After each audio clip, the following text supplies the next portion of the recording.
Olá, seja muito bem-vindo ao podcast Motivo Musical. Meu nome é Gandhi Martins. Eu estou muito feliz de abrir esse espaço de conversa, de reflexão sobre música, com quem faz música, com quem vive música.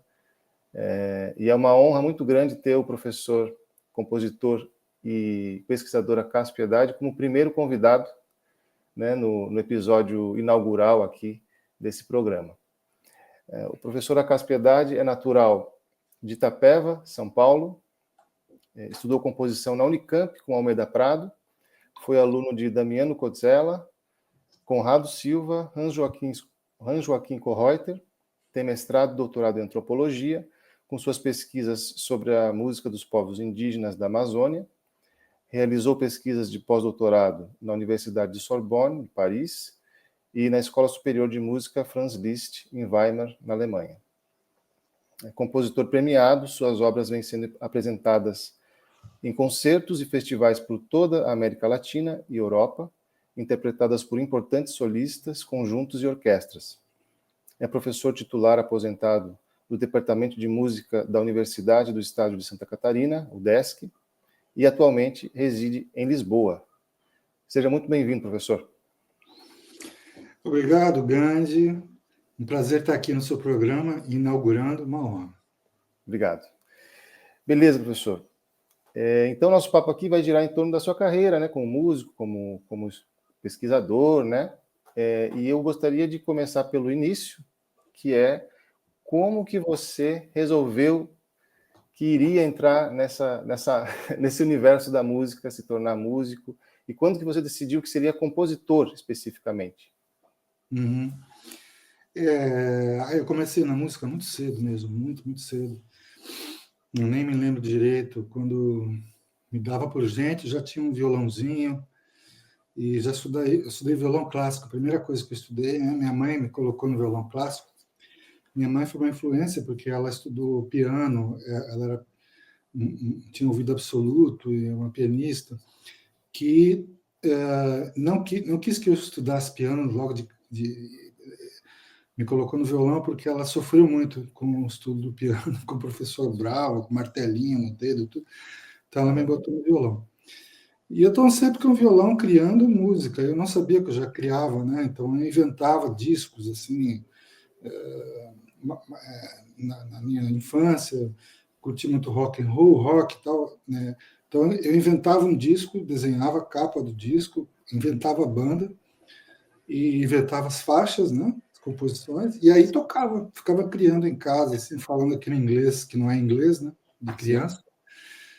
E já estava, na verdade, isso é uma criação, né? Então eu fui me dar conta de que da composição bem mais tarde, na adolescência, e próximo de decidir o que eu ia fazer na vida, né? Faculdade. Acho que é isso que foi o ponto, o principal foi a faculdade mesmo. Quando você tem que decidir o que você vai fazer, né? E aí eu fui por exclusão, assim, né? Advocacia? Não. Não sei o quê? Não. Eu fiz engenharia, técnico em eletrônica, eu fiz, né? No segundo grau. Eletrônica? Não.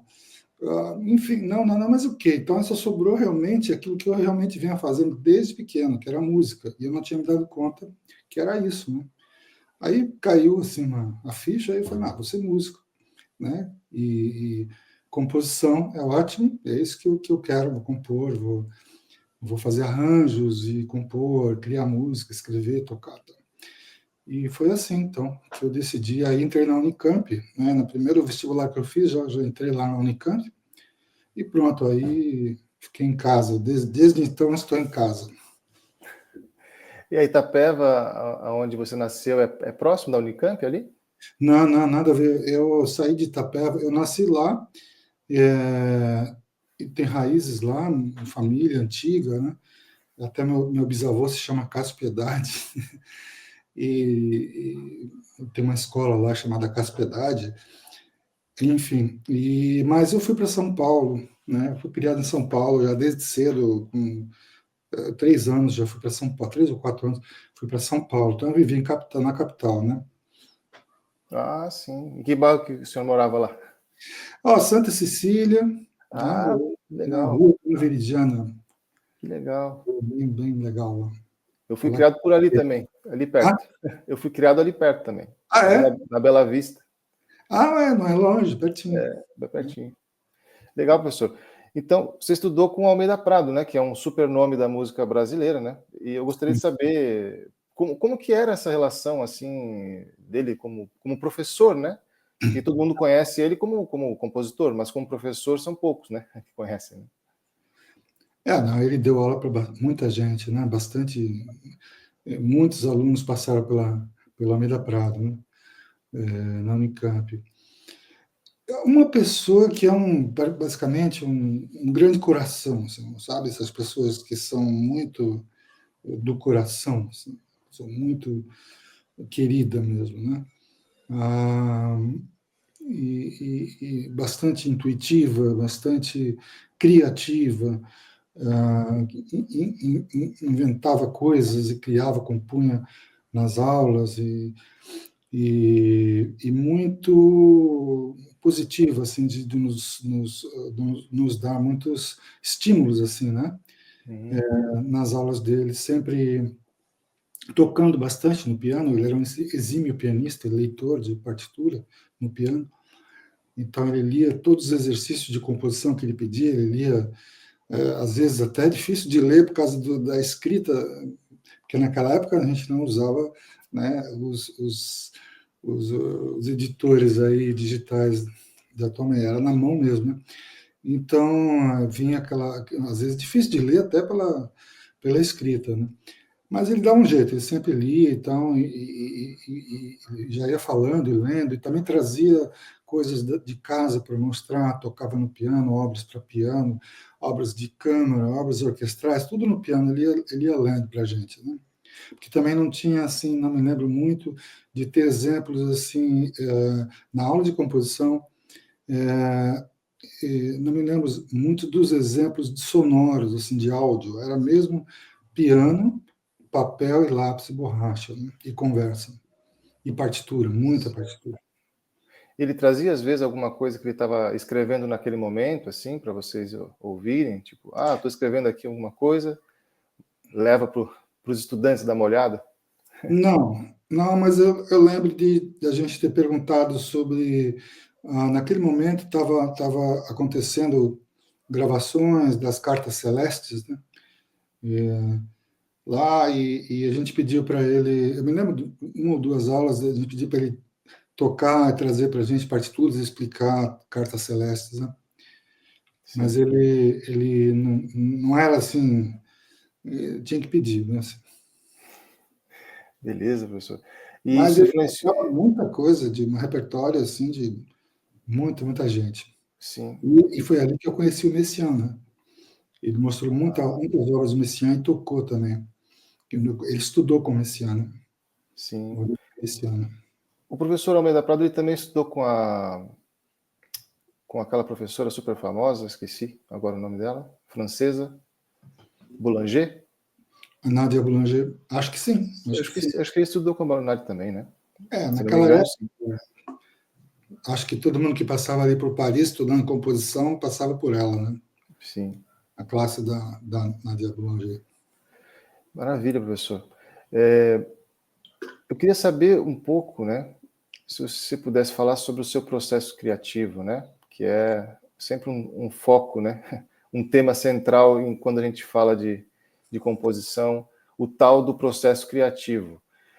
Você tem um processo que você desenvolveu e que você segue mais? Por exemplo, um método, né? Sei lá, uma maneira que você segue mais e faz mais peças dessa determinada forma, seguindo essa determinada ordem?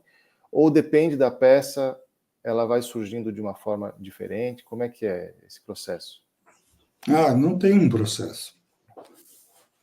São processos, né, que aparecem, que vão surgindo na medida das coisas que vão aparecendo, né?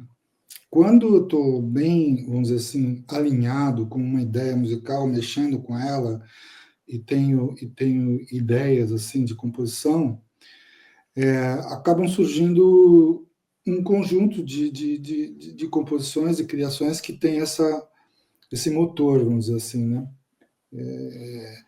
Então, ali, aquelas obras têm, vamos dizer assim, tem um processo próprio, né? Mas é decorrente daquele momento, né? E não posso dizer que tem um processo assim especial, entende? Às vezes eu uso um sistema, vamos dizer assim, mais conhecido, ou mais normal, assim, menos intuitivo, vamos dizer assim, mas em uma obra, depois na outra já vou usar outro processo, né? Mas eu acho que o processo em geral, o que é comum em todos é um uso forte de intuição e também, pelo menos, vamos dizer assim, na maioria das vezes, parte da experiência musical e da intuição, ou seja, tocar mesmo, né? Tocando, ouvindo uma coisa que me inspira, ou tocando eu mesmo, ou improvisando, e as anotações que surgem, uma coisa que eu gostei, que muitas vezes, às vezes até por acaso, que surge ali no piano, daí anota e tal, e aquilo vai indo, aos poucos vai, às vezes não acontece nada, tem um monte de anotações guardadas que não darem nada, e às vezes dá uma ideia que gera um processo que aí passa por uma formalização, porque eu sei que para compor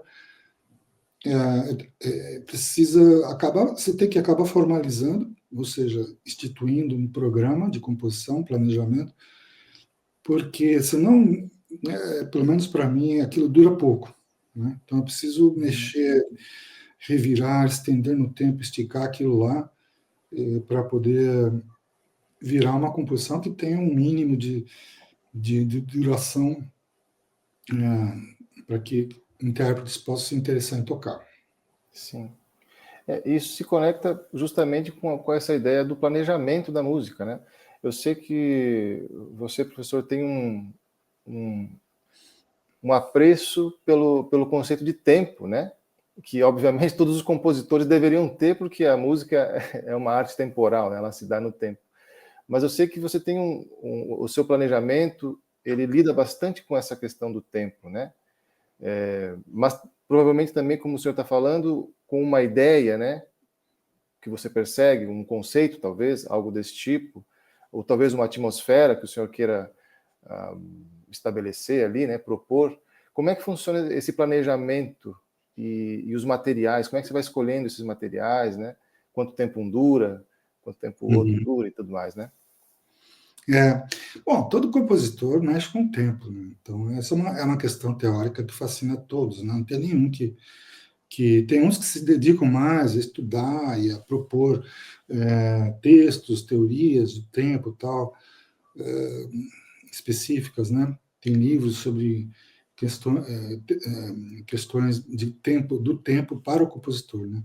Eu escrevi um artigo uma vez chamado Modelação do Tempo, que é essa ideia de você meio que modelar, ou seja, usar como se fosse uma massinha que você pode esticar, né? Porque eu gosto, mas assim, não tenho nenhuma grande teoria sobre o tempo. Mas não há dúvida, não há como fugir disso, porque você tem que esticar o material, você tem que desenvolver o material. Tempo e desenvolvimento é a mesma coisa. Agora, você pode ter uma abordagem que pensa no teu tempo, ou seja, no tempo do compositor, né? Eu tenho o meu tempo, então eu posso fazer um planejamento e eu gosto de usar linhas do tempo, né? Eu escrevo uma linha horizontal e faço, essa é a minha obra. E daí eu vou tentando intuitivamente ouvir interiormente ou imaginar uma proporção de sessões a partir da ideia que eu tive de desenvolvimento do que pode ser feito, de sessões contrastantes ou não, e dar um tempo inicial a elas, né? Dar um tempo que eu achar belo, assim, eu olho para aquela linha já entrecortada com sessões e falo, pô, tá bonito. Agora vamos ver se vai funcionar. E aí começa a fazer, né? Então muitas vezes eu faço esse processo, né? Que é muito, enfim, é muito calcado na experiência do tempo, né? E, e às vezes, então, eu posso, muitas vezes eu não começo no começo e vou até o fim. Eu vou compondo, entende? Eu já tenho minhas marcas, eu sei de uma sessão onde vai acontecer tal coisa, por exemplo, já vou, tem dia que não, eu vou trabalhar essa sessão, aí eu vou começar já com ela. Ela é, vamos supor, a quinta sessão, eu não fiz a terceira nem a quarta, mas já estou terminando a quinta, né? E aí depois, quando juntam todas as peças, né, é que vamos ver se né, aí a imaginação, a ideia, o ouvido interior e também, às vezes, se já está no editor de música, ele pode tocar para você também, você pode ter uma ideia, ou então, se você já está trabalhando diretamente com o instrumentista, ou então se é no piano e você mesmo pode tocar, né?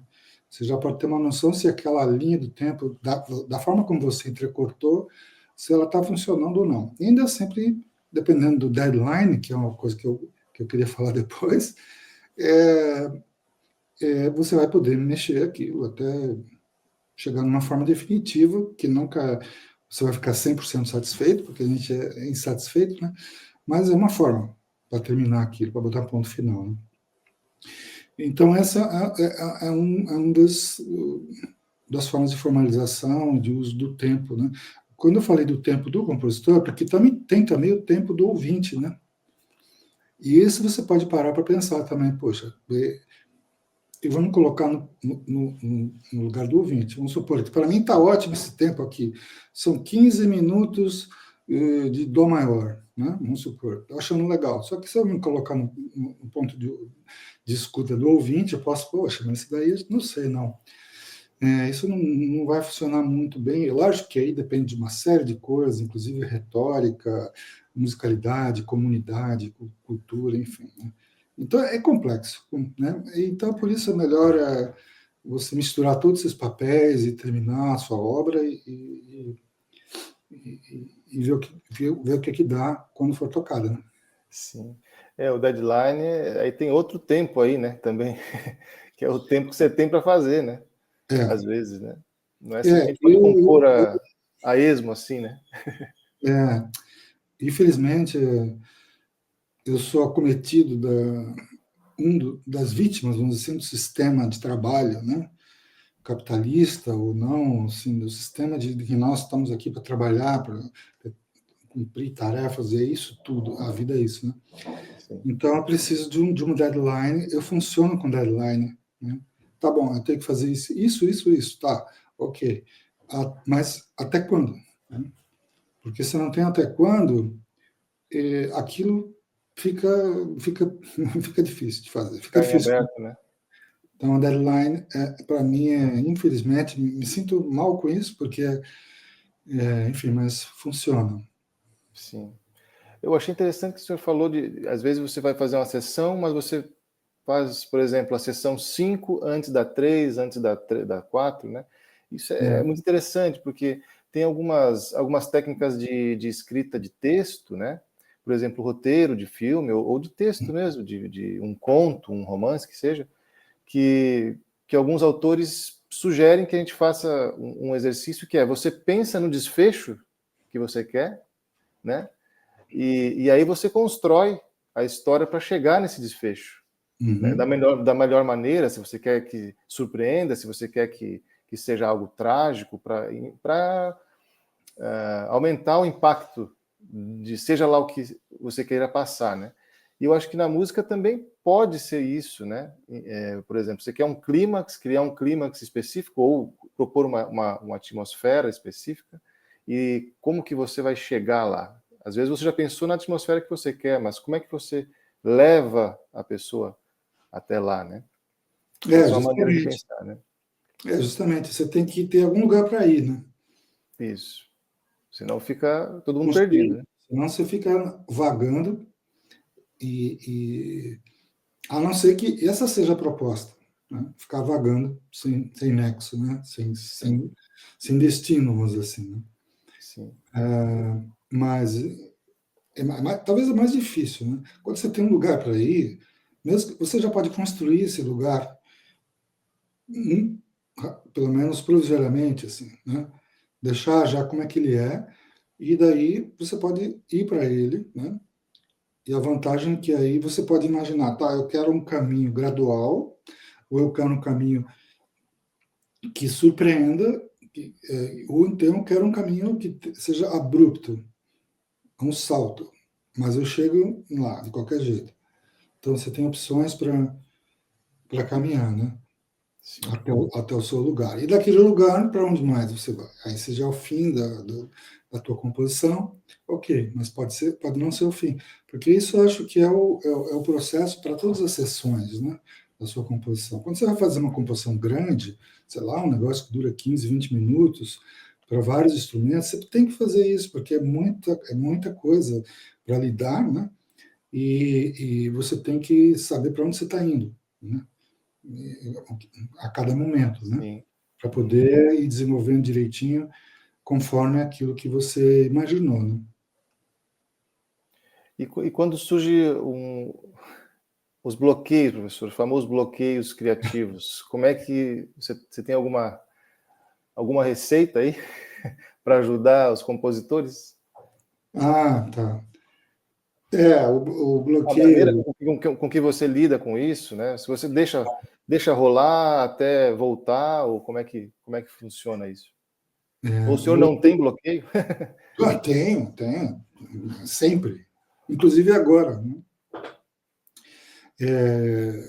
Já passei por várias fases de bloqueio, algumas longas até, e às vezes é angustiante, né? É angustiante porque você acha que deveria estar trabalhando, né? Mais uma vez, eu acho que muitas vezes você não precisa estar trabalhando, né? A gente tem que relaxar um pouco quanto a isso, né? Será que eu pensar que eu tinha que estar trabalhando sempre não é um pouco de, vamos, escravidão é uma palavra forte, mas vou deixar essa assim, né? Escravidão em relação a ter que trabalhar, né? E, e, e, e você fica sempre angustiado porque você não está cumprindo a função que o seu mestre mandou você fazer, né? Então é um pouco difícil. Mas eu falo isso hoje porque eu já passei por várias fases de, de, onde eu tive bloqueio, onde eu não conseguia compor. E aí também, hoje estou bem mais relaxado quanto a isso, né? Mas, assim, eu acho que uma das coisas que me ajudou nessa fase de bloqueio é um deadline ajuda muito. Porque aí vai com bloqueio e tudo, você vai ter que dar um jeito, né? Então, eu cheguei a usar, assim, tá, eu vou escrever já o que vem na cabeça. Eu tenho um deadline, é horrível, eu tenho que fazer agora. Eu vou fazendo e depois, no último momento, eu vejo o que eu faço com isso tudo. Eu tenho que mandar alguma coisa para não perder esse deadline. Ou então, confiar de que alguma coisa vai acontecer e você vai resolver. Se não tem um deadline, eu acho que o ideal seria relaxar um pouco e pensar sobre a necessidade de ter que fazer ou não, e aproveitar o tempo que você não está botando para fora, para botar para dentro, né? Então, ouvir música, aquela obra longa que você não conseguia ouvir, porque nunca tinha tempo para ouvir e achava meio distraía no meio, assim, não conseguia focar. Quem sabe agora você consegue focar nessa obra, né? Ou nesse filme, ou nesse livro. Não tem, eu acho que mais ou menos por aí, não tem muito jeito, né? Eu acho que faz parte da vida artística essa dificuldade de criar, né? Depois a gente sabe que quando engata, vai, né? Sim. Uma encomenda, eu acho que talvez seja um pouco mais difícil ter um bloqueio criativo, porque geralmente vem para um conjunto né, de instrumentos específicos, às vezes até com uma linguagem que seja, né, mais específica, né? Agora, se você está totalmente aberto, eu vou compor o que eu quero, simplesmente. Aí o universo é amplo, né? Eu não sei que instrumentação eu vou escolher, eu não sei, né? Eu não sei exatamente o que vai acontecer conceitualmente, esteticamente, né? Por exemplo, quando você vai compor, como você fez, né, professor, algumas trilhas sonoras, né? Agora que me ocorre aqui dos filmes da Silvana, né? Da Silvana Leal. Aquilo ali provavelmente foi uma encomenda, né? Você sabia, já entendia mais ou menos a estética da artista, sabia a que a música serviria, né? Então, imagino que nesse contexto que tem uma moldura um pouco mais focada, não aconteça tanto esse bloqueio, seja um pouco mais difícil, pelo menos, né? Assim, quanto mais restrições você tem, mais desafios você tem, e aí você acaba fazendo, né? E mesmo sabendo que pode não ficar bom, que você está em dúvida sobre se aquilo vai funcionar ou não, mas tem regras, entende? Tem direções que são dadas, né? É difícil também, mas pelo menos você está enfrentando dificuldade fazendo, né? E não está num bloqueio. O bloqueio ruim para mim é quando você não consegue fazer nada, entende? Aí fica angustiado, e a angústia, a ansiedade, esses males aí nossos, né? E aí não faz bem para nada, nem para a saúde, nem para o mundo, nem para você, nem para os outros. É difícil, então, essa parte do bloqueio, mas também é inevitável. Né? É inevitável, porque não tem essa de que você pode, como artista, ficar brotando ideias o tempo todo, realizando projetos o tempo todo, né? É muito desgastante isso. A gente tem que dar umas. São bem-vindos alguns bloqueios, é só mudar a palavra de bloqueio para férias, vamos dizer assim, parada, né? Parada sem obrigação, né? Um dia, 2 dias, uma semana, alguma coisa assim, para se realimentar, se realinhar, né? E a gente o mundo atual nos leva a ser muito dispersos, né? Desfocados, assim, em todos os aspectos, né? Fazendo duas coisas pela metade ao mesmo tempo.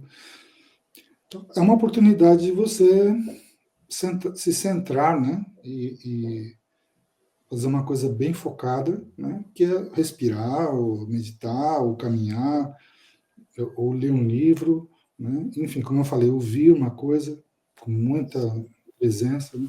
Então, bloqueio não é uma coisa tão ruim, né? Acho que faz parte. A gente está vivendo uma coisa um pouco paradoxal, né? Que por um lado, uma ode à produtividade, né? Uma urgência de produtividade, de inovação, né? Inovação, você tem que inovar, você tem que produzir. E, por outro lado, você tem a gente está imerso num contexto assim de conteúdos rápidos, de muita informação. Isso. Então, uma coisa não fecha a outra, né? Porque se você está distraído vendo esse monte de coisa, você não vai ser produtivo, né? Então, fica uma coisa meio paradoxal, né? Uhum. Beleza, professor. E uma coisa mais técnica, o senhor gosta como é que o senhor geralmente faz uma composição? Improvisando, por exemplo, no piano, já vai escrevendo, eu sei que você gosta de escrever bastante a lápis, né? A mão, né? Já vai pegando estruturas, materiais e já vai escrevendo com aquilo, ou provavelmente não é, eu sei que não é isso que o senhor faz, mas eu vou perguntar, ou já vai direto para o computador? Eu pergunto isso porque muita gente hoje já vai direto para o computador, né? Como é que o senhor faz isso? Eu acho que depende também, né? A maioria das vezes sai da minha prática musical, né? Então, como eu disse, eu já estudei violão, eu não estou muito assim afiado no violão, né? Mas eu toco. Então, às vezes eu pego no violão e começo vamos chamar, devanear, assim, né? Tocar assim ideias, harmônicos, composições, umas coisas assim, de repente fala, olha, que interessante, como soa bem esse som aqui, ou essa sequência de sons, ou enfim. Daí eu peguei a nota no papel, né? Até porque é mais fácil que ligar computador e buscar como é que faz isso, como é que anota isso e aquilo, né? E Às vezes, então, alguma das composições, inclusive para violão, acabou saindo inteiramente assim, e tocando no violão, escrevendo direto no papel, sem passar pelo editor, né, digital, de partituras. Mas aí acabou tendo que, no final, passar para ficar uma partitura com mais qualidade, passar para o editor, né, de partituras. Então, mas nem sempre. Às vezes eu passo já logo antes de estar pronto, né? E daí acabo que o próprio editor e com seus sons de instrumentos virtuais me inspira a continuar mais uma parte de uma certa forma que eu já faço no editor mesmo, né? Uhum. Raramente eu consigo fazer tudo no computador. Assim, não, eu acho que eu nunca fiz tudo. Assim. Eu já criei coisas direto no computador com o teclado, né? E, e muito inspirado pelo resultado sonoro que os instrumentos virtuais vão dando, né? Mas sempre parando para tocar depois, porque eu não sei, eu necessito tocar no piano para ter mais controle, conhecer o que está sendo criado, entende? E daí vai lá e apaga um monte de coisa no computador, então eu acho que é um vai e vem, sabe? Não tão radical. Hoje em dia também você sentar e escrever toda uma obra no papel a lápis sem usar o computador, eu acho meio assim radical, assim, né? Eu não sei se pode ser que seja bom, né, alguém fazendo isso e com certeza há muitos que fazem, né? Mas eu acho que é mais um processo interativo de vai e vem, né? Teve uma vez que eu fiz um curso no IRCAM e aprendi pelo Open Music, se não me engano, esse aplicativo, a usar então uma ferramenta lá que gera música para você. Você põe os parâmetros que você quer, os intervalos, as escalas, as progressões de uma coisa para outra, tal, o instrumento até, e aí ele gera para você, vai soltando, né? E daí e foi lá que eu assim falei, ok, eu criei os parâmetros, eu mandei a máquina me, me dar essas ideias, mas eu não vou usar isso do jeito que está. Agora, tem uma coisinha ali que ficou legal. Então, eu vou pegar aquilo, aí eu passo para mim, vou escrever, né, aquilo, tocar. Eu tenho essa necessidade de tocar no piano para absorver completamente quando não dá para tocar, às vezes não dá, porque, sei lá, coisas com oitavas incompatíveis, assim, mas faz pelo menos uma redução ali para poder tocar no piano. Aí, ok, aí volta para escrever na partitura, né? Enfim, são múltiplos processos. Acho que qualquer um está válido, desde que você consiga fazer ele andar e consiga atingir, concluir uma obra e você fica, pô, legal, gostei da obra. Aí tá bom, aí tá valendo. Sim. Pois o senhor comentou dos VSTs, né? VSTs são os instrumentos virtuais, né? E Isso. isso se conecta bastante com a nossa vida de hoje, né? Com as nossas possibilidades de hoje, que é justamente nós temos à disposição aí muitas coisas, inclusive gratuitamente, né? Mas ou por muito pouco dinheiro você consegue comprar bibliotecas de sons profissionais, muito, muito bons mesmo, gravados por excelentes músicos, em excelentes salas, né? Estúdios com os técnicos de som super profissionais, os melhores microfones e tudo mais. E tudo isso no nosso computador, né? E aí me vem a pergunta, né? Me vem essa indagação de um compositor, principalmente mais jovem, que já nasceu, né? Já se criou com todas essas possibilidades de sons virtuais, de possibilidades, né? Mil aí no computador, junto com aquilo que nós conversávamos sobre essa criação de conteúdos e essa o individualismo crescendo, esse distanciamento entre as pessoas, né? Apesar de dos recursos tecnológicos que eram para nos aproximar, acabaram nos distanciando no sentido físico, assim, né? Um pouco, né? Então, como é que um compositor que tem tudo isso, ele pode fazer uma orquestra soar super profissional no computador? Ele não precisa falar com ninguém, ele não precisa ir na esquina e encontrar o padeiro, entendeu? Para fazer nada. Você acha que isso pode influenciar de alguma maneira, assim, de uma forma mais ampla, sei lá, a criatividade dessa pessoa? Será que isso impacta a qualidade das criações dessas pessoas ou não? Olha, eu sou mais ou menos um entusiasta disso tudo, tá? Eu acho que isso é incrível, né? Até a palavra compositor acho meio pesada hoje, né? As pessoas usam muitas vezes produtor, né? Que é o cara que tem os equipamentos em casa. Eu não sei se são baratos, eu conheço alguns que são carésimos, né? Sons, DST, e que é necessário. E aí você cria sua música sem. Você não vai criar uma partitura, você vai criar um áudio. Essa é a diferença, né? Você está criando já a gravação, o som da música, né? Isso tem talvez uma herança, né? No caso da música clássica, né?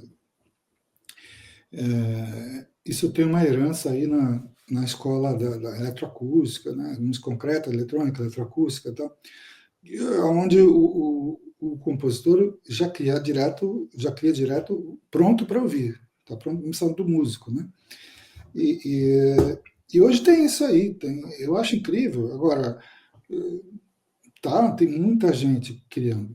Então, olha, isso é um lado bom, quer dizer, tem muita gente criando música, fazendo música. Você quer entrar nesse mundo? Você quer ser um compositor? Você vai encontrar centenas, milhares de pessoas fazendo e a mesma coisa, entende? Aquilo que também querem, que vão fazer também. E que aí que vem né, o lado bom e ruim, quer dizer, mais bom do que ruim. Muita gente fazendo, né? E coisas interessantes. Agora, tem porcarias também, é claro, e tem com relação à qualidade. Eu não sei se isso afetaria tanto assim a qualidade. Talvez afete, porque como tem uma produção musical maior no mundo, né, de criação, há mais chance de haver coisas boas do que quando a produção era menor, né? Então, para trilhas de filme, por exemplo, para tudo que a gente que é uma coisa que você pode escutar na internet, você tem esse pensamento. Agora, ainda existe, e eu acho que nunca vai deixar de existir, apesar da inteligência artificial, o compositor, aquele cara que escreve a partitura para que os músicos toquem, né? Ou arranjo, o compositor, né? Para que os músicos com instrumentos acústicos ali, né, toquem, né? É quase que um setor, vamos dizer assim, que também crescem bastante, né? Que tem muita gente aí estudando instrumento, né? Querendo música através do instrumento, não através do computador, né? Porque a gente sabe, você percebe que cedinho já que é real, né? Você pegar um instrumento e tocar música. É real, aquilo que dá a verdadeira satisfação, né? Da música, né? E que tem a gente ouvindo, né? Precisa ter esse outro polo também, né? Se não tiver ninguém ouvindo, não interessa. Então, agora, como tem música, instrumento tocando, alguém tem que escrever alguma coisa para não ficar só no velho repertório, né? Então, o papel do compositor está aí, né? Escrevendo e tal. Não produzindo áudio, mas produzindo partituras, né? De composições próprias, novas, ou arranjos, ou adaptações, transcrições, tudo isso, trabalho de escrita mesmo, né? Então, eu acho que eu vejo assim, atualmente, é fácil ser pessimista, né? As coisas estão indo ruim, é muito fácil. Não, eu não vejo assim, não. Eu acho que está indo muito bem. A música está crescendo no mundo, né? De que jeito? Bom, aí pode não satisfazer a todos, né? Com certeza não. Mas, a mim, essa parte da produção de computadores, instrumentos virtuais, tudo isso aí, às vezes uma trilha de filme que usa um som de orquestra que é virtual, às vezes você percebe na hora, detecta na hora que é, às vezes você não, às vezes é muito difícil de perceber. Isso tudo gera música, né? Agora, gera problemas também, porque aí tem a empregabilidade, assim, os músicos de verdade que ficam lá sem emprego, né? Enfim, então é tudo muito complexo, mas de qualquer maneira, bom, a música está crescendo, é uma coisa que cresce e aumenta, e que tem crianças aí começando a estudar instrumento, e tem gente cultivando a música, acho que cada vez mais, né? E está mais divulgada, vamos dizer assim, por causa da internet e tudo mais, né?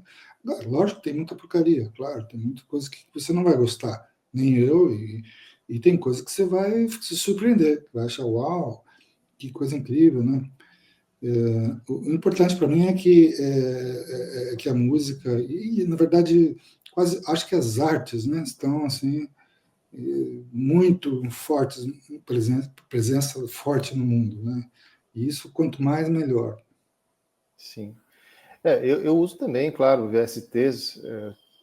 Eu tive a oportunidade de comprar alguns que me surpreenderam bastante positivamente, assim, pela qualidade do som. Utilizo eles para fazer arranjos, porque não tenho condições de contratar uma orquestra, né? Afinal de contas, né? Então, às vezes, eu faço aqui, ouço, e o resultado fica muito legal. Olha, às vezes dá para você contratar uma orquestra, sim, porque tem algumas orquestras que são dedicadas à produção musical, pequenas orquestras de cordas, por exemplo, e que você contrata, e é tudo pela internet. Eles estão na Romênia, eles estão na Rússia, na Bulgária. Você contrata, manda a sua partitura, eles gravam e mandam para você. Hoje E tem isso também, né? o custo não é tanto assim, em termos de custo de produção musical, não é tanto.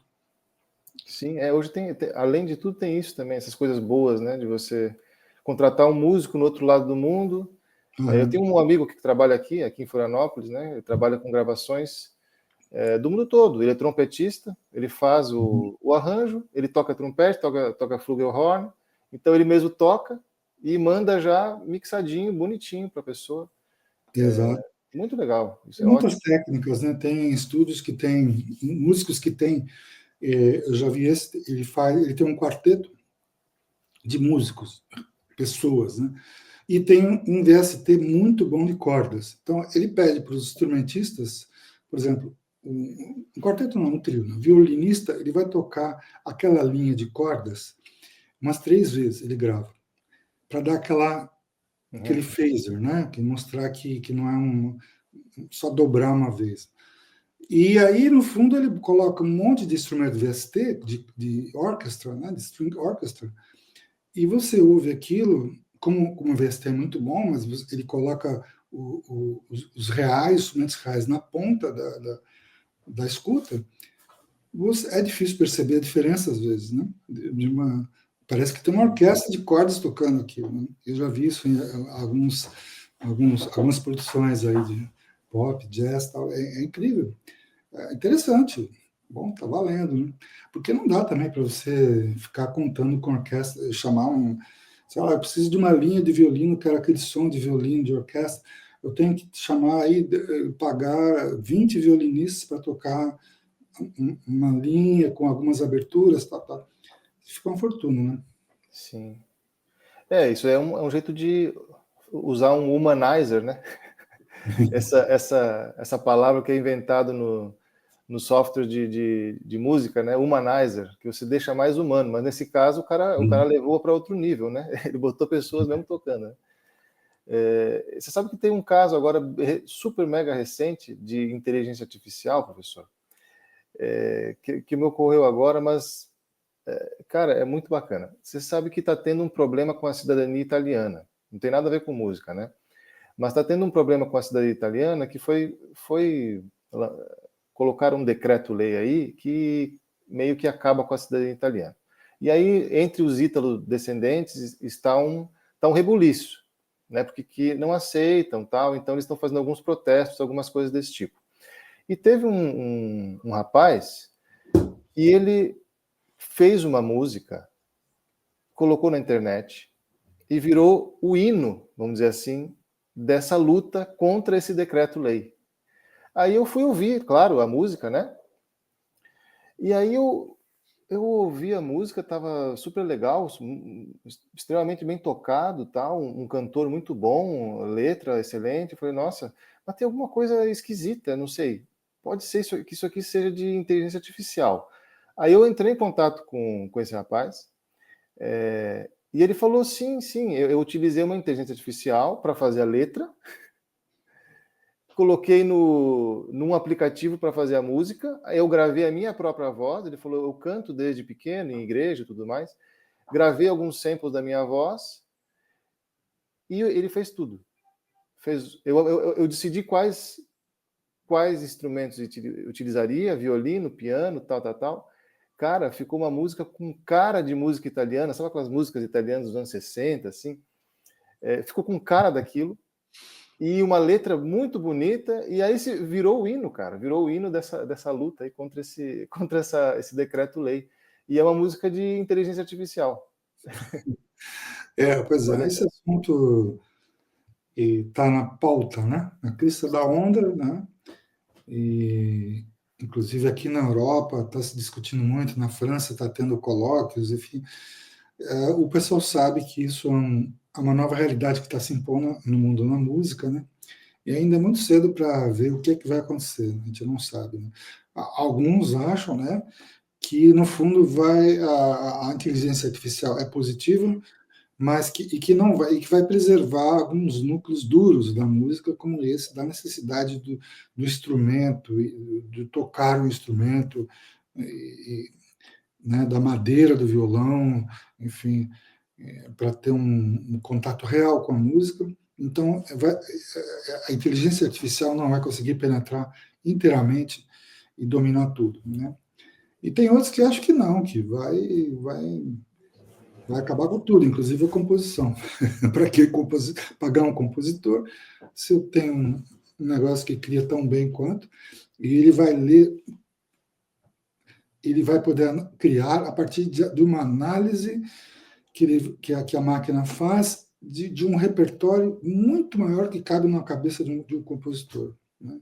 De uma só pessoa. Então, ele vai poder tirar uma média, vamos dizer assim, e produzir. Enfim. Mas eu ainda sou da primeira turma, né? Eu acho que eu estou entusiasmado com desculpa, com algumas coisas, mas eu acho que tem um núcleo duro ali que não tem como. Sim. É um papo que vai se desenrolar por muito tempo, né? Sim. Beleza, professor. Eu queria falar agora um outro assunto que apareceu num documentário que fizeram sobre o senhor, né? O Devaneio Bruxólico, de 2023, né? Eu anotei aqui, feito pelo canal Música Íntima, tá no YouTube, né?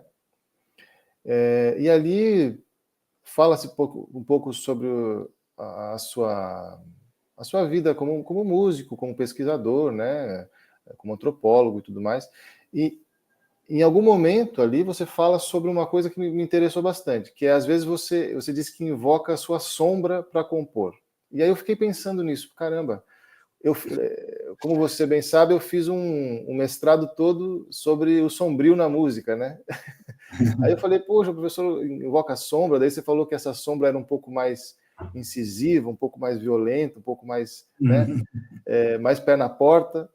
Daí eu pensei, poxa, que bacana isso.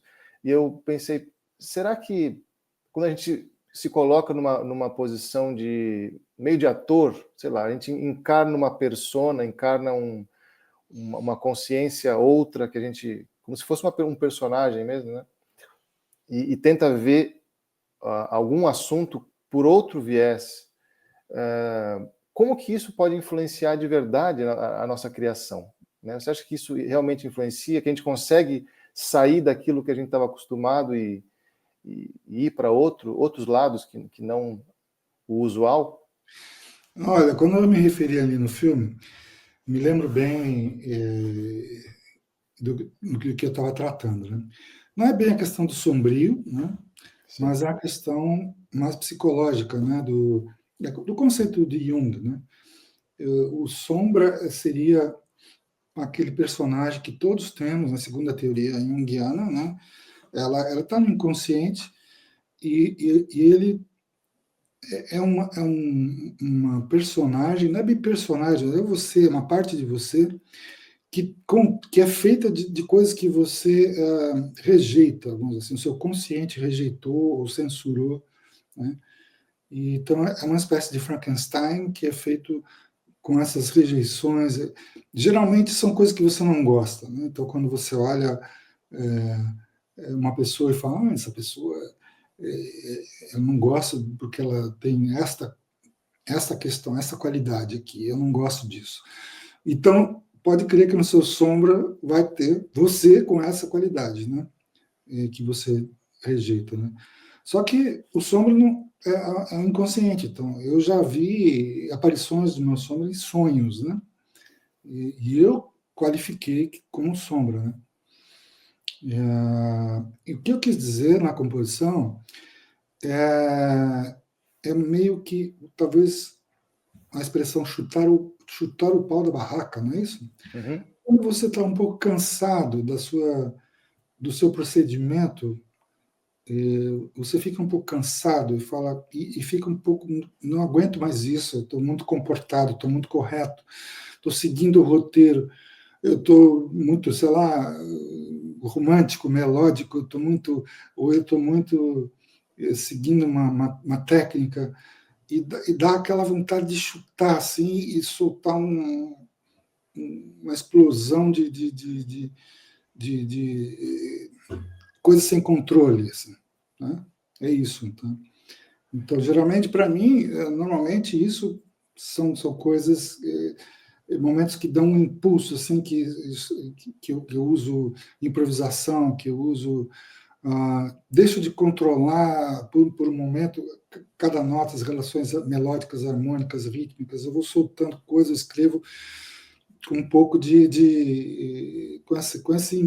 com essa pegada, vamos dizer assim, né? E depois que é acalmada, eu vejo o que é que tem ali, mas geralmente funciona. Eu fiz bastante isso em uma obra chamada Ghost Joke, que eu estava meio cansado, estava meio enjoado de tudo, e eu escrevi essa trio para sopros, né? Ghost Joke é piada de fantasma. E imaginei os fantasmas conversando entre si, contando piadas, né? Entre si, e aí o barulho das risadas deles a gente escuta, né? No cemitério, enfim, uma coisa meio assim macabra, sombria por acaso, mas a música eu não quis saber, eu fiz um jorro de coisas, assim, inclusive usando piano, direto ligado no computador, e outras vezes escrevendo notas compulsivamente, sem nem me lembrar direito o que tinha vindo antes, sabe? E sem caminho para ir, apenas indo, e depois eu fui juntando tudo, e aí veio o mestre ego, né? Consciente, falou, peraí, deixa eu botar uma ordem nisso aqui, porque temos que mandar para um festival, então temos o prazo, então peraí, vamos lá, tem que escrever direito. O que é essa nota que nem existe no oboé? Vamos botar para baixo, tá. E aí fui controlando, e aí ganhando forma, né? Mas o processo de composição foi um pouco com esse impulso, vamos dizer assim, um pouco descontrolado, né? Que às vezes ajuda, né? Sim. Agora entendi melhor o que o senhor quis dizer lá no, no, no documentário, né? E tem mais a ver realmente com a questão psicológica, né? Com esse conceito do Jung, né? Você gosta bastante do Jung, né, professor? Eu lembro que na sua casa tinha um livro, o livro vermelho, né? Do Jung, numa edição bem bonita, assim. Sim, é enorme, né? Enorme, né? Lindo aquilo ali. É fantástico. Muito Eu bacana. gosto, sim, gosto muito da teoria do Jung, e já fiz terapia junguiana também, e tenho saudade, até gostaria de continuar fazendo, porque é um aprendizado. Eu gosto, sim, do Jung. Sim. Professor, você já morou na Europa em diferentes momentos, né? E viaja muito, e a sua filha também mora em Paris, né? E mora na Europa há muito tempo. E o senhor tem esse trânsito bastante forte aí entre Brasil e outros países, né? E aí me surgiu assim, uma pergunta, né? Como é que você vê as diferenças, ou se houveram diferenças na música, na cena musical e artística como um todo, durante essas décadas, na Europa, nos países que você frequentava, e também no Brasil? Como é que você vê? Existem similaridades entre Europa e Brasil nesses momentos? Sabe, fazer uma pincelada sobre isso. É, é, eu acho que precisa ser mais específico assim, né? Eu fiquei em alguns lugares da Europa, eu conheço melhor, né? E outros eu passo muito pouco, né? E os Estados Unidos conheço também pouco. Eu fui poucas vezes para lá, enfim. Apenas tenho notícias assim dos meus colegas das coisas. Pela minha experiência, independente de notícias, vamos dizer assim, eu tenho experiência mais com a Alemanha, França e agora Portugal, né? Onde eu estou morando. E, naturalmente, o Brasil. Então, o que eu pude observar ao longo do tempo, né? Eu sinto que, bom, também não é bem França, é Paris, né? Que é um lugar bem especial da França em relação à própria França, né? Paris é uma cidade onde eu fiz um pós-doutorado e tal, onde minha filha mora. Eu visito frequentemente Paris e aproveito muito, assim, tenho muitos amigos lá, conheço músicos e quando eu tenho dinheiro eu vou assistir concertos e tal. E assim, não é bem um país, mas é uma cidade, né? Onde a cultura é muito forte. Então, dá muito prazer assim de ver. Eu acho que está forte, continua forte, como sempre foi, desde o início. Né? No Brasil, eu sinto que houve eu acompanhei um fortalecimento, né, das artes, dos concertos, dos festivais, e junto vai essa uma geração de músicos jovens que vão se estimulando com o ambiente crescente e tal. Depois houve duas, vamos dizer assim, coisas ruins que aconteceram, né? O governo de extrema direita, né? E a pandemia. Né? Foram duas coisas estranhas, né? Que aconteceram, inclusive, ao mesmo tempo no Brasil, quase ao mesmo tempo, né? E que deu uma mexida muito forte, né, nisso tudo, nas dimensões, diversas dimensões, e claro que aí também não ia deixar de, de mexer, e deu uma segurada, deu, vamos dizer assim, uma desacelerada, talvez até uma estagnação, e algumas coisas fecharam mesmo, né? E aí, o que eu acho que a gente vive atualmente, uma recuperação disso tudo, né? Que é lenta, dolorosa, difícil ainda, né? E contestada às vezes, fica puxando para trás, outros puxam para frente, então vai andando, mas é difícil no Brasil, né? Então, eu acho que houve esse revés, vamos dizer assim, no Brasil, enquanto que aqui na Europa houve a pandemia também, mas eu não sinto que isso tenha assim, afetado tanto, sabe? Pela minha experiência antes da pandemia e agora. Assim, por exemplo, a programação e a vida cultural na França, ou na cidade de Paris, ou aqui em Portugal, que é muito boa também. O país é menor, é tudo em menor proporção, né? Mas tem muitos bons músicos, tem orquestra, tem qualidade, tem uma coisa crescente, assim. Eu recentemente fui num festival de saxofones aqui perto, em Palmela, que foram tocar uma peça minha lá, estrearam uma peça minha para o quinteto de saxofones, e eu vi, assim, quantidade de saxofonistas, assim, de estudantes, assim, desde crianças, famílias, vindo com saxofonezinho, assim, assistir os concertos de música contemporânea para saxofone, né? Eu fiquei muito impressionado, assim, e daí fui aprendendo a tradição que tem aqui em Portugal, de alguns instrumentos de sopro, né? Clarinete também, tem esses festivais que impressiona qualidade e como isso está entre os jovens e crianças, assim. Então, é uma coisa que está se reproduzindo. Então, está forte, né?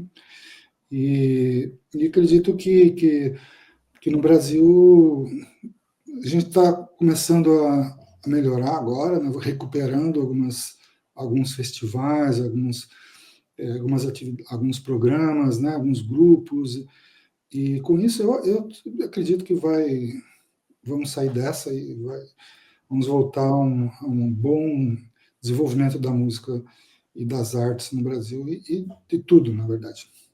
Sim. Maravilha, professor.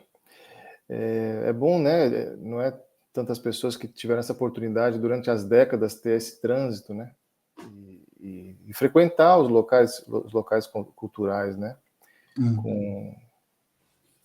Isso é Eu, não muito bom. falei, eu acabei não falando da Alemanha, mas a Alemanha, por exemplo, a música clássica, quando eu digo clássica, erudita, eu estou me referindo a esse tipo de música, é sensacional, é muito grupo, muitas orquestras, muitos festivais, muitas encomendas, muito interesse, assim, e eu achei muito forte. Já tinha morado na Alemanha anteriormente, e eu acho que cresceu muito, assim, continua muito forte lá a questão da música clássica, principalmente, mas também outras, rock, jazz, e popular, e muito forte mesmo. Então, o país passa por crise, atualmente está numa crise danada, né?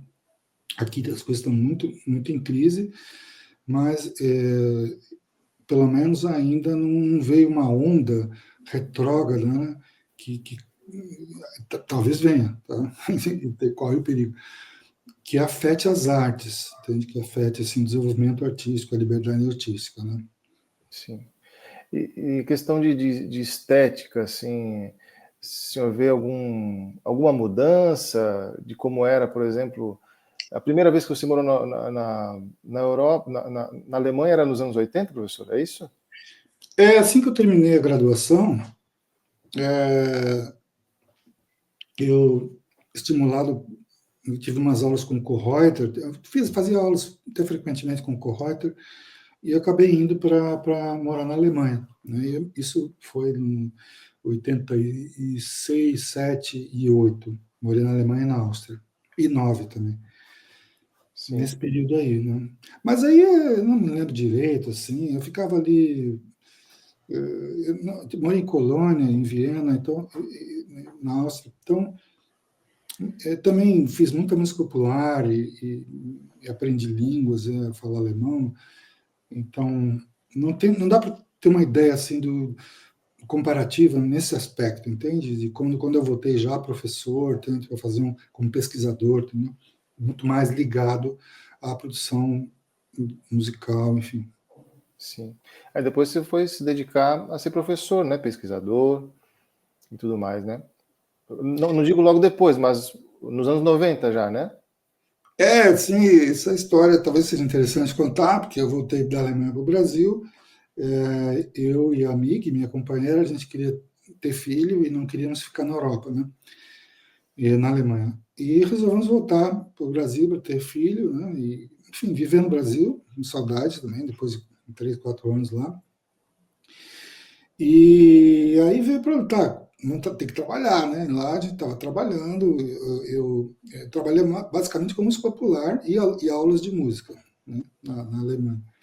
E, e aí chega no Brasil também, né? Então eu fui para São Paulo, onde eu já tinha amigos, né? E conseguia trabalho lá tocando clubes de jazz, fazendo arranjos para grupos. Eu fiz muitos arranjos ali na época tinha as orquestras de estudantina, de baile, fiz muitos arranjos para isso, e também tocando. E algumas coisas de estúdio, né? E aí, quando a Júlia nasceu, minha filha, e eu falei, puxa, agora não, peraí, agora eu quero encontrar alguma coisa mais sólida, né? Eu também estava querendo um aprofundamento, assim, mais tranquilidade, assim, aprofundamento interior na música, né? Que é uma coisa que a música, da forma como eu estava vivendo, não me permitia, né? E daí veio essa vontade de voltar para a universidade, né? Anos depois de sair, de voltar para a universidade buscar trabalho porque dentro da universidade tem aquela calma, vamos dizer assim, onde você pode se dedicar a ler, a tocar, a estudar com mais tranquilidade, assim. Eu queria muito isso. Daí que também fomos para Florianópolis e ali aconteceu, né, de eu me tornar professor de universidade, né, que foi um caminho que me tirou da vida artística, vamos dizer assim, da rua, vamos dizer assim, onde muitos meus amigos ficaram, né, e os dois caminhos têm prós e contras, né? Sim, acho que não são tantas pessoas que conhecem o senhor que sabem dessa sua relação íntima com a música popular, né, professor? Então, você falou que tocava em clubes de jazz e tudo mais. O que exatamente o senhor fazia? O senhor tocava piano, né? É isso? E tocava jazz, tocava o que mais? Que Não, mexia assim com... tocava piano, mas tocava guitarra jazz também. Meu tá. instrumento sempre foi violão, depois piano. Eu comecei com violão, depois peguei piano mais tarde, tá? Então eu sempre fui meio tanto um quanto o outro, né? Teve momentos que apareceu mais trabalho para mim como guitarrista de jazz, né? Fiz muitos trabalhos assim nessa época, inclusive, né? E piano mais posteriormente. Pouco antes de sair de São Paulo, eu já estava trabalhando como pianista também de jazz. Vamos dizer assim, eu tocava em bares como que se fala, happy hour, assim, né? O pessoal está tomando uísque ali e tem um pianinho de jazz, tal, um ou dois ou três músicos fazendo standard de jazz, tal. E isso um pouco antes de me mudar para Florianópolis. Quando cheguei em Florianópolis, cheguei a tocar também piano trio em alguns lugares, mas aí o trabalho da universidade não me deixou mais ficar muito na vida assim, tocando na rua, vamos dizer assim. Eu tive que me dedicar muito, correr atrás de conhecimento, inclusive, experiência didática para dar aulas, né? Mas é isso, entendeu? Então fiquei nessa. E acabou que a minha guitarra acabou me abandonada, e ela ficou tanto tempo abandonada que no final eu vendi ela, porque não estava mais tocando. Eu pegava na guitarra, doía meu dedo, porque essa corda metálica, enquanto que no violão, ainda assim, eu consigo tocar, ainda até algumas peças, eu toco um prelúdio de Villa-Lobos, alguma coisa assim, mas meu dedo fica marcado, assim, eu tenho que parar porque ele fica vermelho, mesmo com nylon, né? Perdeu o calinho. Tá? Perdeu o calinho dos dedos. Perdi os calinhos, mas não dá para levar os dois ao mesmo tempo, né? Porque tem a unha da mão direita, e aí fica ruim de É, tocar piano. sim, é verdade. Eu dou aula também de piano para alguns violonistas e eu não posso falar para o cara tirar porque ele só está fazendo piano para aprender alguma coisa de harmonia, né? Mas eu falo, poxa, é uma pena, cara, porque você é super musical e aprender piano rapidinho, mas com essa unha aí na mão direita não tem É, jeito. fica quase que uma percussão, né? É, exatamente, junto ali, né? Tic, tic, tic, tic. Beleza, professor. Agora, aproveitando essa tua experiência como professor, né? O que você indicaria, assim, uma coisa bem genérica, sabendo que pessoas que vão ouvir, né, vão assistir esse vídeo, são pessoas que estão procurando conhecimento de música, procurando conhecimento de composição, seja popular, seja erudita, enfim, né? Quer melhorar como músico e aprender mais com pessoas que sabem o que estão falando, né? Então, o que você recomendaria, assim, de cabeça? Nada, sabe? Não precisa ficar super... não, tem que pegar ser super metódico, nem nada disso. Mas, para quem está aprendendo, quais quais obras mesmo, musicais, quais livros você acha que são fundamentais, assim, para a pessoa iniciar, né? Colocar ali o pé na água, sentir como é que está a temperatura, para ver se vai pular mesmo. Ah, tá. Bom, na composição, né, eu acho que um domínio super importante é a harmonia, né? Eu lembro que eu me estimulei muito com a harmonia, isso me fez crescer muito no início. Agora, não com esse foco no acorde, né? na cifra e no acorde, mas mais o que deu mais trabalho, mas no final deu mais resultado para mim, foi aprender a harmonia tradicional, né? Que é a harmonia escrita no pentagrama do piano, a 4 vozes, né? E com aqueles números romanos, né? E para isso, para mim foi um grande passo, assim, ter entrado nesse mundo. E o livro do Paul Hindemith, né? De harmonia tradicional, que eu não me lembro o título exato, Curso Sintético de Harmonia Tradicional, uma coisa assim, que é um livrinho fácil de achar e tal. Ele começa muito simples e ele vai só tônica dominante, depois ele vai entrando as outras coisas e tal. E se você vai fazendo e tocando, e às vezes mais lá para o meio do livro você já está, uau, eu consigo fazer uma coisa legal, um exercício que soa bem, soa musical, né?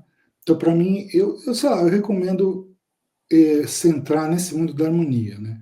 Eu gostei como prática, assim, de escrita, mas como professor é melhor, né? Porque ele vai tocar para você, vamos discutir. Mas eu estava pensando mais da parte autodidática. Tem também o livro do Walter Piston, tem o livro do Percy Cathy, que são livros sobre harmonia, que se você sabe ler um pouco, pelo menos um pouco no piano ou no violão, geralmente no piano, e também agora buscar os exemplos que eles dão na internet, ouvir aquilo, é muito estimulante você ir indo de capítulo a capítulo e aprendendo, né, tudo. Tem o Koska também, enfim. E tem os livros de harmonia jazz também, né? Sei lá, eu lembro do Mark Levine. São, eu acho que a harmonia é um ponto que uma hora ou outra vai ter que passar, né? Por isso, o estudante iniciante, então já pode começar direto com isso, né? Mas essa harmonia tradicional, para mim, foi um pulo do gato, assim, me levou rapidamente vários a entender, né? Principalmente porque depois você começa também, com a escuta analítica, a perceber, então é isso, esse caminho, por isso que isso vai para lá, ele sabe, agora estou entendendo essa relação, tal, tal. E eu acho um bom caminho. Sim. Tem uma diferença, acredito que seja meio fundamental, entre a harmonia que se pensa por acordes, né, que o senhor estava falando, que são acordes sempre ali, uma coisa vertical, que vai para outra, e para outra, e para outra, né? Outra entidade harmônica, outra entidade. E na música tradicional, na harmonia tradicional, não ocorre bem assim. Tem a questão da condução das vozes, é uma coisa muito importante. Exato, então, né? Essa é a diferença, né? Então, a condução de voz é essencial, né, para que a coisa soe o melhor possível, né? Pelo menos dentro de uma tradição, né?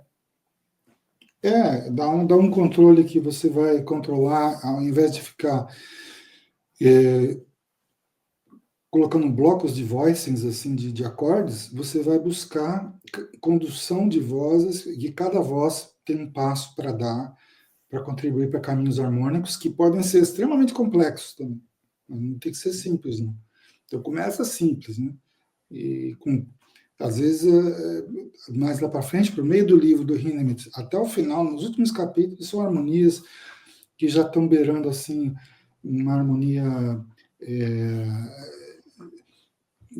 César Franck, Wagner, uma harmonia bem mais no final do século XIX, né? E o livro o Hindemith tem um segundo volume para harmonia mais avançada ainda, que é pouco conhecido.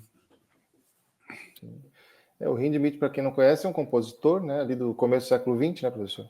E também tem um trabalho bem conhecido como pedagogo, né, da música, enfim, educador musical, com alguns livros e tal, né? Ele tem um método de composição, né, que não é muito utilizado, mas ele escreveu bastante sobre isso. E um outro lado também, vamos dizer assim, que o senhor deu bastante anos aula, foi a análise musical, né?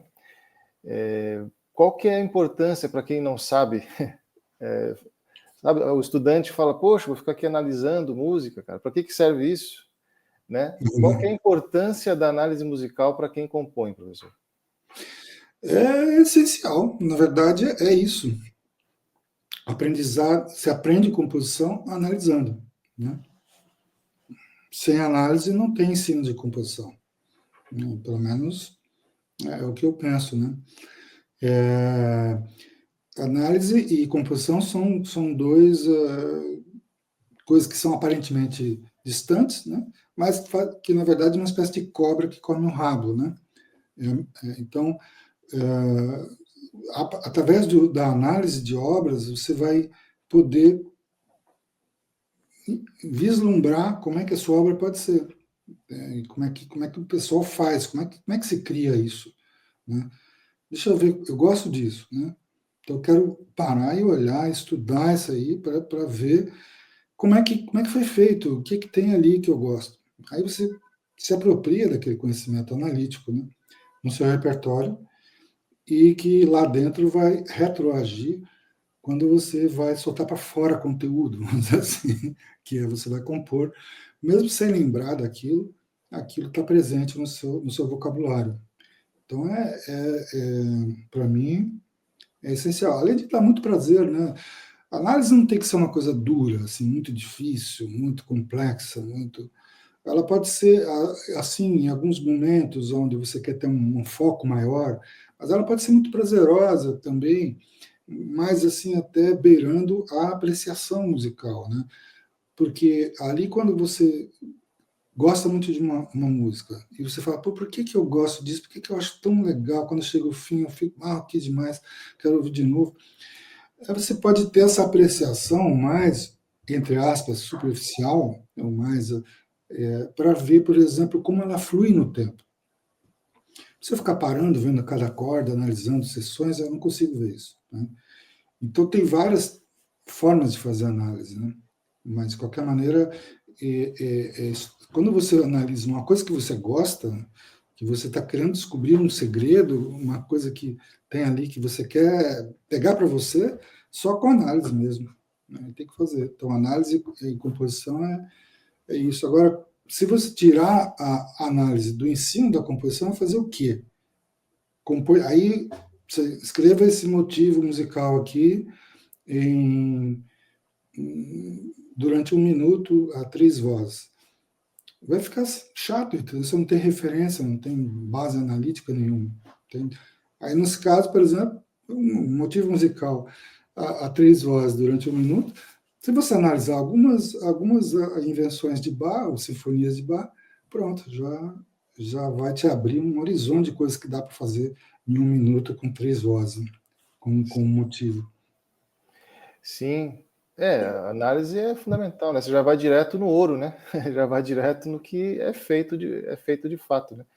Na música escrita, isso é mais fácil porque você tem mais acesso, né?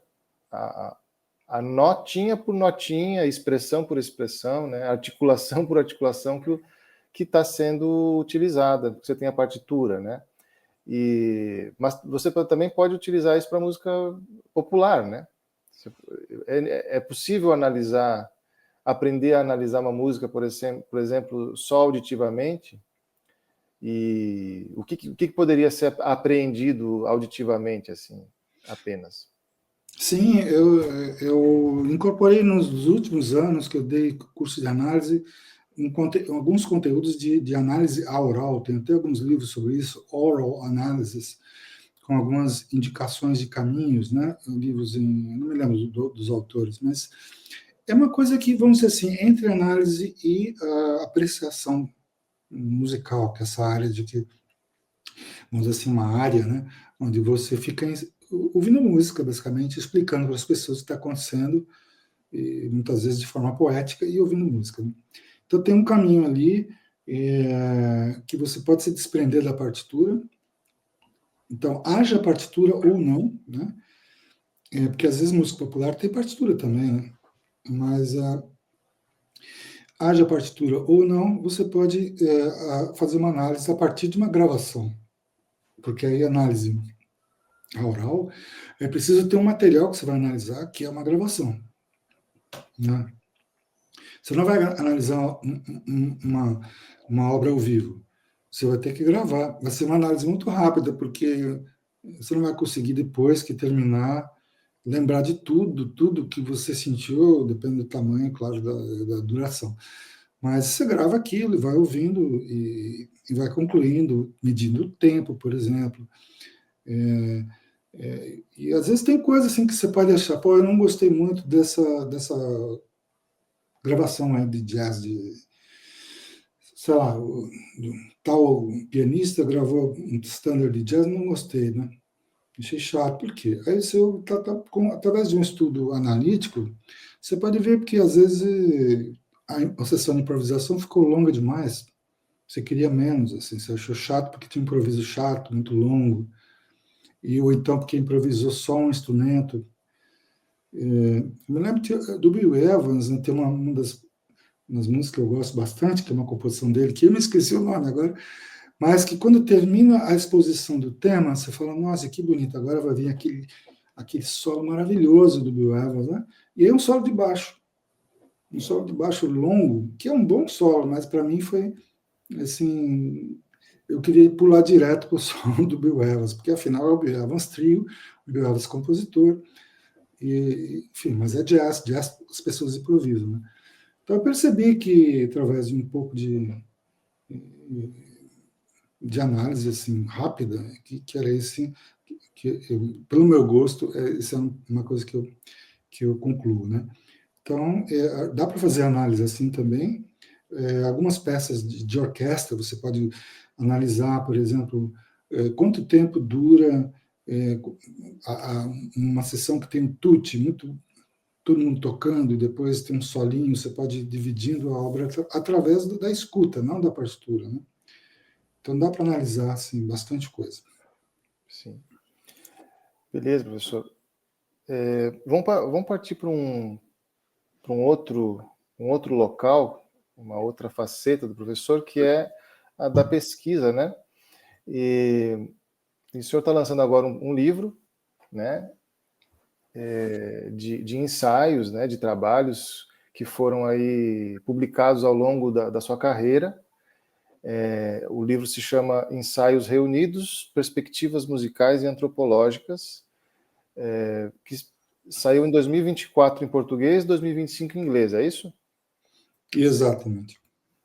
Eu gostaria que o senhor falasse um pouco sobre os trabalhos que estão ali reunidos, assim, claro, de forma bastante ampla, assim, bastante ampla. Ah, então, isso foi uma bela surpresa minha, que o grupo Musix, né, que é o grupo de pesquisa do qual eu participei desde a fundação, e o tempo todo que eu estive na universidade, na UDESC, esse grupo de pesquisa, que está lá ainda, né, ele foi crescendo e foi produzindo. Então, esse grupo, ele tem recursos, né? Às vezes eles entram num edital e entra um recurso que tem que ser gasto em 1 ou 2 anos.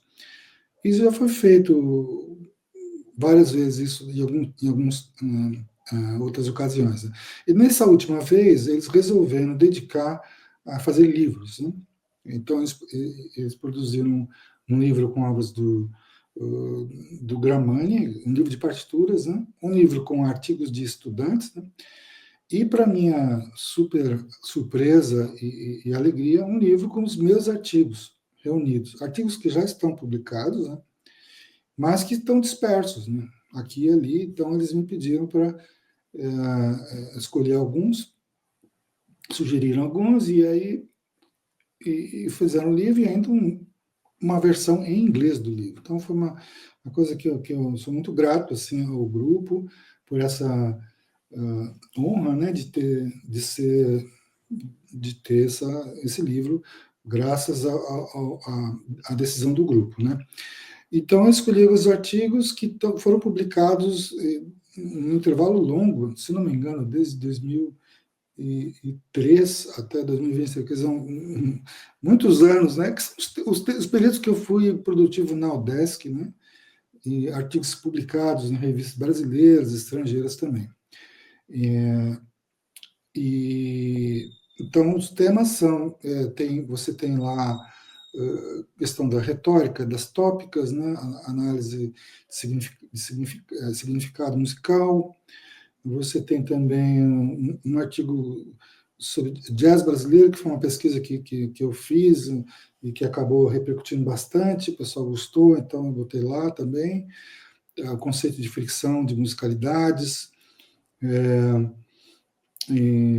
Aí tem também alguns artigos mais analíticos que estavam até jogados em alguns volumes que é difícil encontrar, sobre obras que eu gosto, né? Tem uma análise do comparativo do Prelúdio para a Tarde de um Fauno e do Debussy, com o prelúdio da ópera Tristão e Isolda do Wagner, tem uma coisa comparativa dos dois prelúdios. Aí também tem alguns artigos, tem um artigo sobre Sciarrino, quando eu falo sobre essa modulação do tempo, né? Salvatore Sciarrino, compositor, e onde o conceito de janelas, que é dele, eu também uso as janelas para fora, janelas para dentro, a questão da intertextualidade, e alguns artigos de antropologia, assim, de etnologia, sobre os índios que eu estudei, mas a música deles, com partituras e análise de música. Então, ele contempla bastante coisa, acho que tudo assim um horizonte do que eu pesquisei, tanto música quanto antropologia, por isso o título, subtítulo, né? Os ensaios reunidos. Às vezes tem alguns conteúdos repetidos, porque os artigos nem sempre você consegue e sobre tópicas, por exemplo, às vezes eu reparei que acabou ficando um pouco repetitivo alguns conteúdos, mas eu resolvi deixar, mesmo assim, porque eles se encontram agora reunidos, né? Estavam dispersos e agora estão reunidos no livro, né? E o fato de então, ter alguns artigos que estavam publicados em inglês que foram traduzidos para o português, para estar nesse livro. E o livro todo foi traduzido para o inglês, tá? E isso, para mim, é ótimo também, para distribuir para os colegas que não leem português, né? Aqui, já distribuí aqui a versão... bom, é um e-livro, né? Então, não é um livro... O livro em inglês não está publicado em papel, mas ele divulguei aqui, está tendo uma repercussão bem legal. E o livro em português vai ter versão em papel, que eu também vou entregar para pessoas, bibliotecas, enfim, programas. Né? Então é isso. Estou bem contente com isso e honrado pela escolha, né? Ter sido Sim, escolhido pelo grupo. merecidíssimo, né, professor? Pela relevância que tem a sua pesquisa, né? Pelo vulto que tomou aí durante os anos e influenciou muita gente. Eu mesmo fui uma das pessoas que só entrou na academia e fez a minha pesquisa por causa do trabalho de tópicas, né, do senhor. Então, isso é muito merecido, muito, muito bacana mesmo. Como é que entra a antropologia na sua vida, professor? Como é que isso se relaciona com a composição, com a música? Como é que funciona essa sua entrada na antropologia? Então são as, vamos dizer assim, as topadas que você tem na vida, né, que às vezes não são muito esperadas, né? A antropologia entrou de uma forma totalmente inesperada para mim, quando eu me mudei para Florianópolis, e eu estava já trabalhando na UDESC como professor substituto, dando aula de harmonia, contraponto, não sei o que mais. E aí eu queria fazer um mestrado, que naquela época, aqueles idos, né, dava ainda para iniciar na universidade sem mestrado. Mas eu queria muito me aprofundar, só que eu não tinha mestrado em música na cidade, né? Eu não estava afim, tinha acabado de me mudar para Florianópolis, não queria ficar viajando para fazer mestrado, né? Em Porto Alegre ou em São Paulo e tal. Mas eu gosto também de outras coisas, né? Eu pensar, eu gosto de filosofia, gosto, sei lá, tanta coisa legal. Vou dar uma olhadinha lá na UFSC, que é a Universidade Federal, o que é que tem ali. E eu fui passeando por lá e eu vi que na filosofia tinha lá um mestrado que eu considerei, mas eu achei meio duro demais. Aí quando eu passei pela antropologia, eu reparei, olha só, tem uma antropologia da música, estava escrito ali num papel, né? Que, olha só, que é isso, né? Aí eu entrei para conversar e era o professor Rafael Menezes Bastos, que estava lá para me atender. Ele era diretor do programa naquele momento, por os deuses que armaram essa coisa para mim. E essa conversa que eu tive com ele ali me convenceu, né?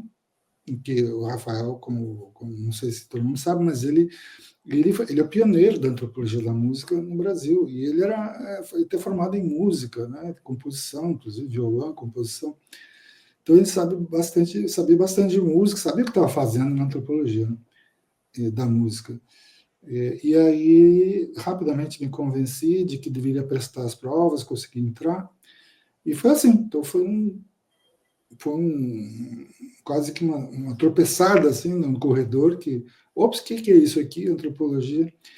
E essas coisas dão muito certo na minha vida. Não é a única que aconteceu, aconteceram outras. Como Florianópolis também foi um pouco tropeço, assim, que eu acabei parando lá, que é uma coisa que deu certo.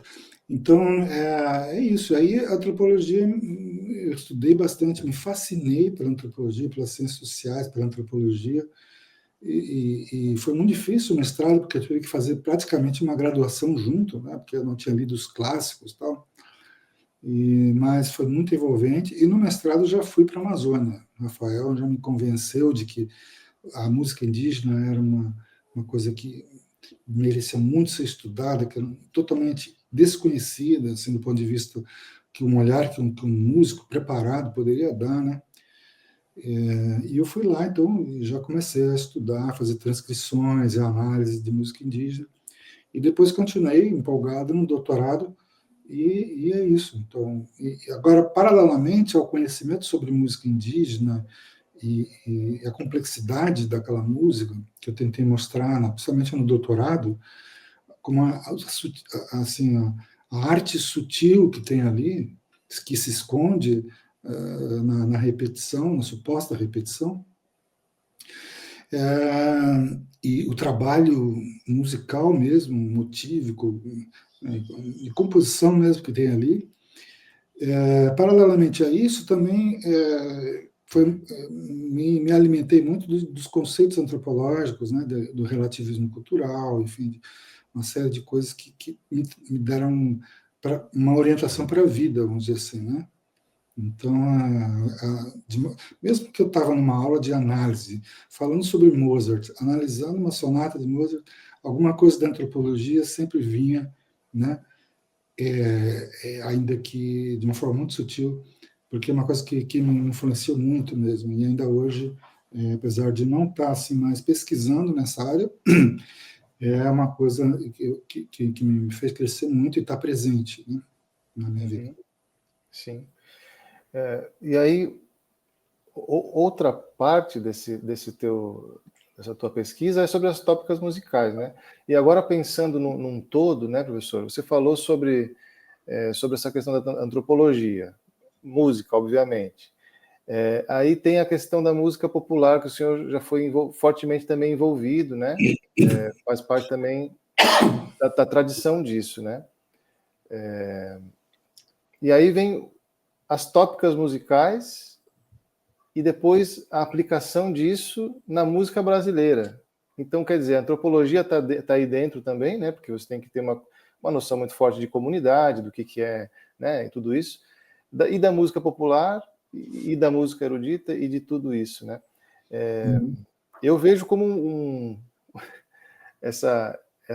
esse conceito das tópicas, né? Como algo que acabou envolvendo esse conhecimento todo, né? Eu gostaria que você falasse um pouco sobre o que é tópicas. É claro, falar de modo bastante simples, bastante rápido, não precisa se desenvolver muito, porque tem muito material já do senhor na internet mesmo, falando sobre isso, né? De maneira bastante detalhada. Só para não tomar mais o seu tempo, tá? E como é que você transpôs isso para a música brasileira? Como é que você aplicou isso? Qual que foi a recepção disso? Eu li o livro do Agao, ou Agao, não sei exatamente como se pronuncia, no mestrado de antropologia, né? Coisas do Rafael, né? E aquele não é um livro de antropologia, né? E esse livro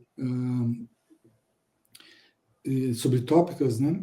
Ele eu gostei muito daquela ideia, e aquilo me como que fez uma sinapse na minha cabeça, assim, porque eu já estava imerso na antropologia, né? E me abriu assim um monte de pensamentos, e foi a antropologia que me fez trazer realmente tópicas, pensar tópicas no sentido de ter uma comunidade, não uma comunidade histórica, com um período clássico que acabou, né, mas uma comunidade viva e relacionada a um conceito de nação, né? Então foi isso, foi a antropologia mesmo que é responsável esse viés, né?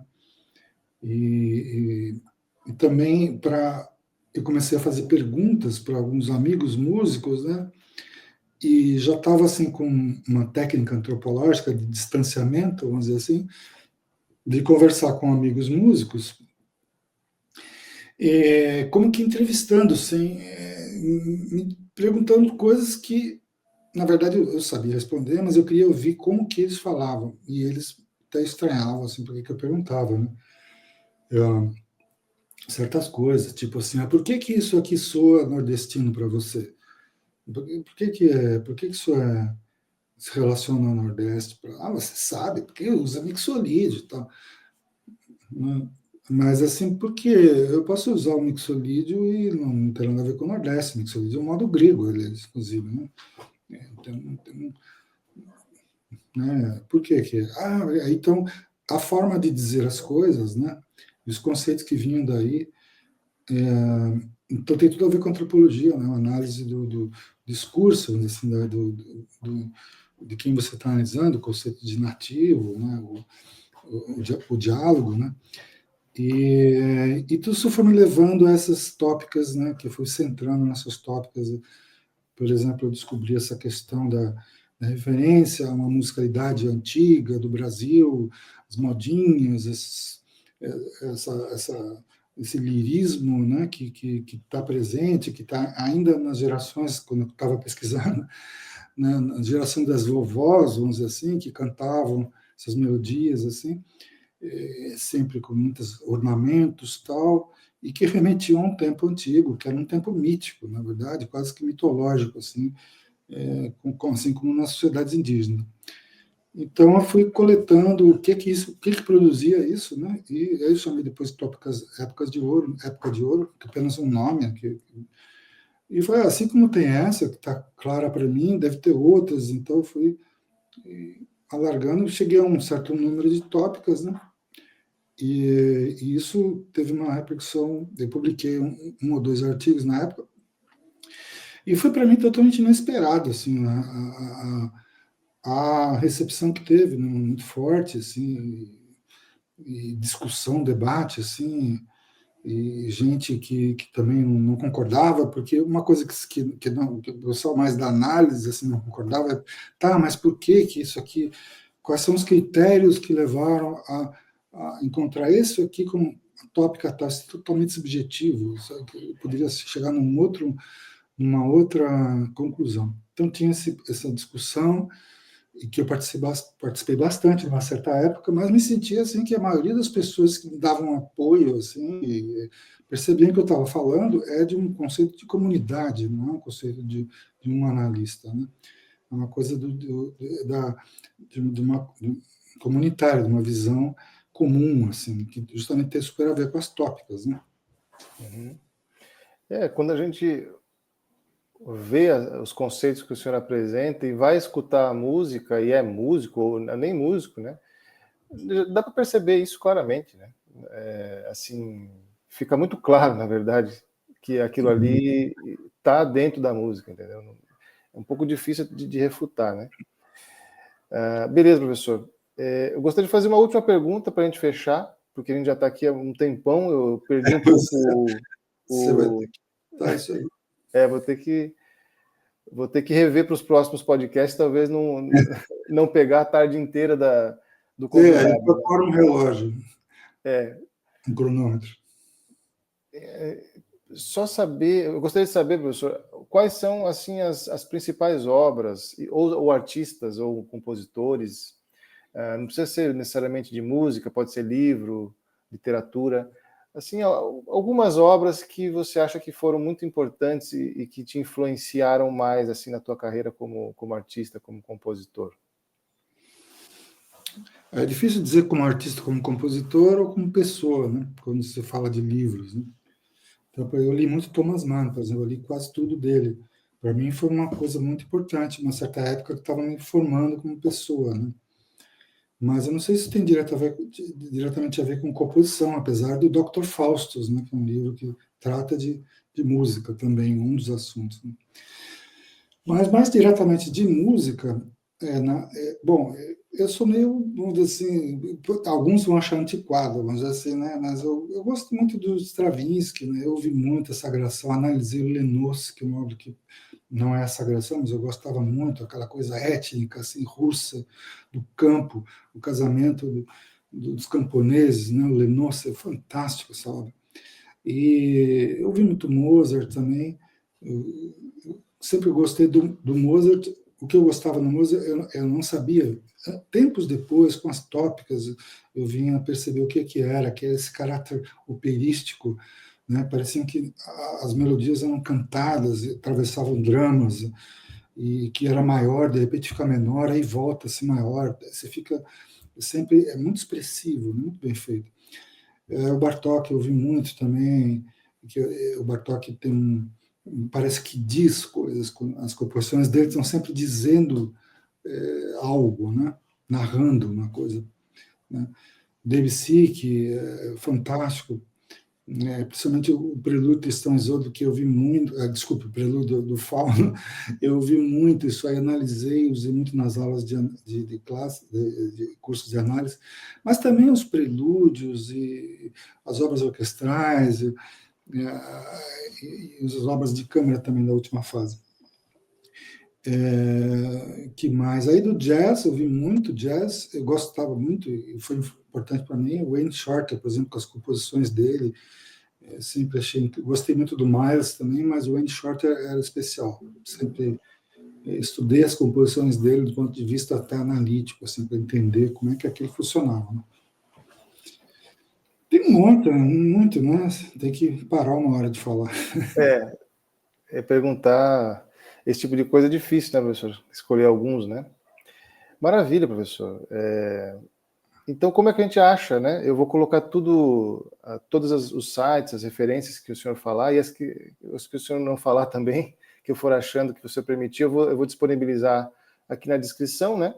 Porque isso aqui vai estar no YouTube, então aqui na descrição vai estar todos os links, mas quais são as maneiras de te contatar, quem quiser ler seus artigos, né? Escutar suas músicas, como é que te acha? Olha, eu acho que talvez o jeito mais fácil é o meu site, né, que é acasopiedade.com, que leva também alguns canal do YouTube, que tem algumas coisas que dá para ver, vídeos, enfim. Mas no meu site tem, por exemplo, meu livro, tem um link que dá para ler gratuitamente ou baixar gratuitamente meu livro. E ele tem acesso a esses artigos que a gente estava falando. Tem partituras, tem algumas informações, né? O site está em inglês, mas é simples, não tem muito texto. Sim. Além disso, eu acho que é interessante falar que no YouTube mesmo, se colocar Cássio Piedade ou colocar, de repente, tópicas musicais, alguma coisa desse tipo, vão aparecer congressos, vão aparecer palestras que o professor já deu, Sim. né? Sim, De sim. assuntos mais específicos, Se assim. você colocar Cássio Piedade no YouTube, aparece coisas que eu fiz e coisas que o meu bisavô fez. Tem lá o colégio Cássio Piedade, lá de Itapeva, sempre tem muita coisa no YouTube também.